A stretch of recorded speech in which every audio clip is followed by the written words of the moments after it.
Интернет сайттарынан алынған маалыматтар менен таныштырып, студияда Шеркул Турганбаев, саламатсыздарбы. Премьер-министр Сапар Исаков қызматынан кетет деген имиштер шыққандан бері анын орнына чуркагандар көбөйдү. Айтсақ, Иса Өмүркулов, Албек Ибраимов, Чыныбай Турсунбеков сыяктуулары. Ал эми бизге жеткен маалыматтар боюнча премьер-министр Абдил Сегизбаев болуп калышы мүмкүн. Абдил Сегизбаевтын ордуна УКМКнын жетекчилигине ИИМ министри Улан Исраилов барышы мүмкүн экен. Баарынан да Албек Ибраимовтун премьер-министрликке чуркаганы күлкүнү келтирет. Бул киши биринчиден Бишкек шаарын эле эптештирип алсынчы. Кубанычбек Кулматов кыргыз тилин анчейин билбегени менен карьералык секирек жасоодо өтө жолду. 2010 жылдан кийин бажы кызматынын төрагасы, Чүй облусунун губернатору, Бишкек мэри, Кыргыз Орус өнүктүрүү фондусунун башчысы, Улуттук банктын төрагасы жана учурда кайрадан бажы тармагын бийлеп турат. Баса, башка саясатчылардай душмандары деле жок. Чын эле колдоо болсо Кулматов парламенттин тилин оңой эле табат. Токочу барбала сүйгүнчүк дегендей заман капчыктуулардыкы эмеспи. Дагы багы жанса, эмнеге өкмөт башчы болбосун. Күч структура жетекчилери жакында алмашат экен дегенден бери ички иштер министрлигинде интрига күч алыптыр. Министр болом дегендер ак үйгө тынымсыз каттап, түн уйкулары бузулуптыр. Айтор учурдагы министр Улан Исраиловдун ордун мелжегендер бир топ экен. Алсак буга чейин Сүйүн Өмүрзаков менен Курсан Асановдун бирөө министр болот делип аттары атала калып жаткан.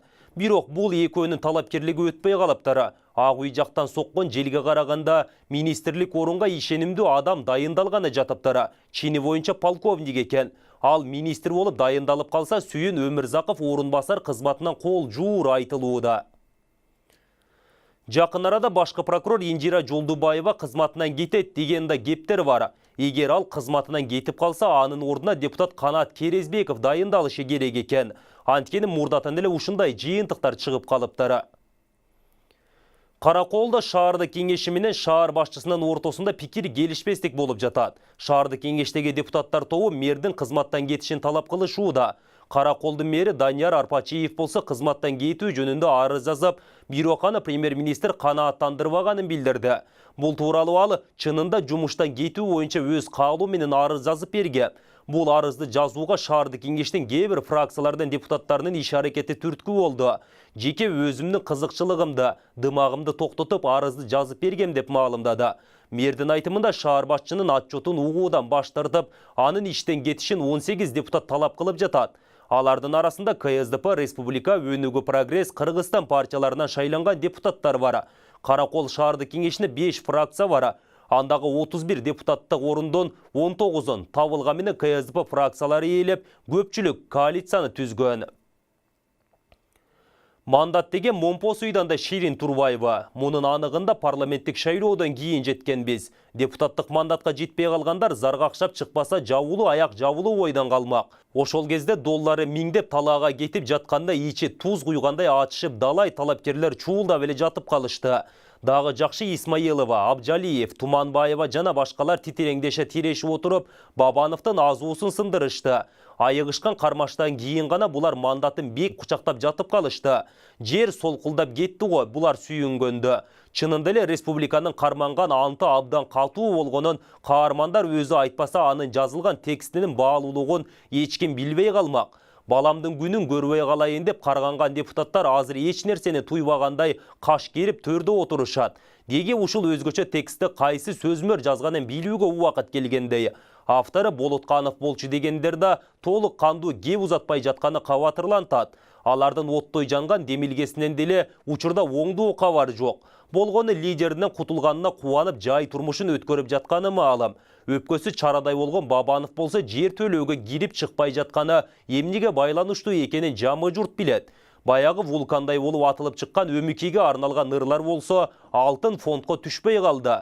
Кызык, кези келгенде бул фракция коалицияга кирип кетери желдей тароодо.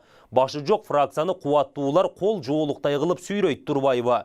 Эмнеси болсо да парламентте шоулары көп.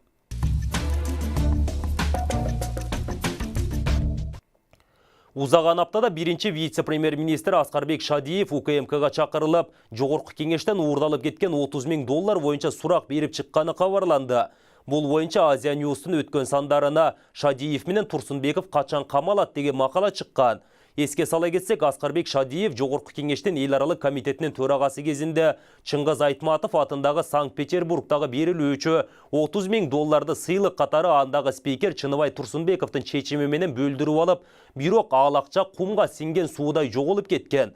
Орто жерден Жогорку кеңештин эл аралык иштер боюнча бөлүм башчысы Арсен Закиров камалып отурат. Натыйжада Турсунбеков менен Шадиевдин жоопкерчилиги канчалык деңгээлде карала турганы азырынча белгисиз.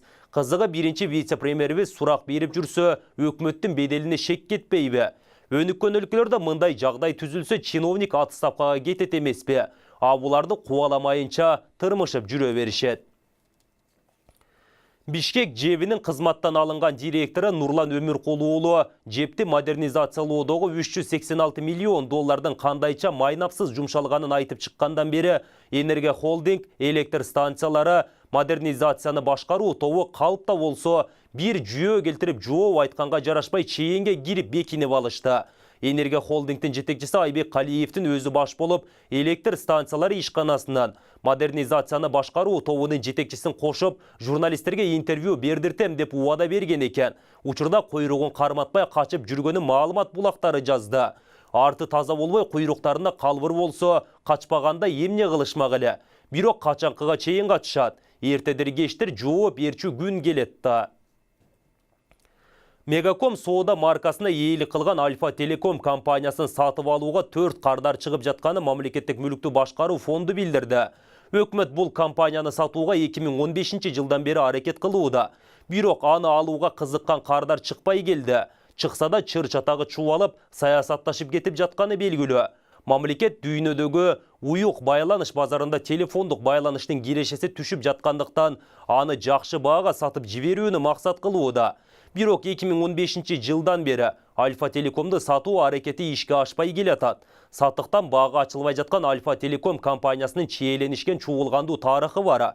Башында бул компанияга өлкөнү Акаев башкарып турганда анын уулу Айдар Акаев ээлик кылган. Кийин бийлик алмашканда аны Бакиевдин уулу Максим Бакиев тартып алган дешет.